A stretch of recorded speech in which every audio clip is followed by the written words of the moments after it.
new career path for Australasian MMA fighters, Dan Hooker's Street Night Fight Night, and an obscene amount of UFC fight announcements. Let's take a look at what happened in the last week with the Squared Up update. The UFC 317 card was finally announced for International Fight Week. Here's the card here so you can see everyone who was announced this week. The two noteworthy announcements are the flyweight title and the lightweight title. Kai Kara-France will be having his second shot for the flyweight title against former opponent Pantoja. They have versed each other many years ago in the Ultimate Fighter TV series. This one's an exciting fight though because they're completely different fighters now and we get to see how they match up. It's a great story that they hadn't seen each other since that last fight and that they're meeting again to fight for the title. The surprising one is Ilia Topuria is going to be taking on Charles Oliveira for the vacant, yes that's right, vacant lightweight title. Islam Makhachev has moved up to welterweight. He's going to be taking on brand new champ Jack Della Maddalena and he has vacated his title at lightweight. And an honorable mention for someone who's on the 317 card, #1 geography student Justin Tuffer, Tuffer Gang, is going to be fighting on that card as well, and it'll be great to see him back in the cage. And that's not all that was announced this week. The long-awaited middleweight title bout between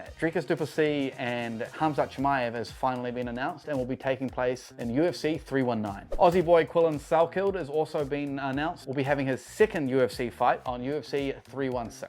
His first fight was incredible where he won his debut in 30-second clean knockout. It's not all good news unfortunately. Local Kiwi boy JJ Wilson is out of his semi-final fight in the PFL due to a broken jaw. So we wish him a swift recovery so he can get back in there. Once again, I'm talking about the road to UFC. We've got two local Kiwi boys fighting, Aaron Toe and Lawrence Louis. They will be fighting on Thursday and Friday respectively. Aaron will be fighting on Thursday night and Lawrence will be fighting on Friday night. And you'll be able to watch that on UFC Fight Pass in New Zealand. There is a new path Pacific MMA fighters can take to become career fighters now. The PFL has expanded into Australia with the PFL Pacific. To go along with this announcement, the PFL has also signed Sean Gauchi, Jacinta Austin, and Raihiri Dudez as the inaugural signing to the PFL Pacific. And so congratulations to those three, and I can't wait to see them in the cage. And some local MMA news, we've got two of them. This Saturday on the 24th of June, Shuriken Grassroots will be taking place at the Shuriken Gym over in the Shore. It's a great opportunity to support MMA at its lowest levels, where you can see up-and-coming stars cut their teeth before they make it to the big stages of New Zealand and Australia.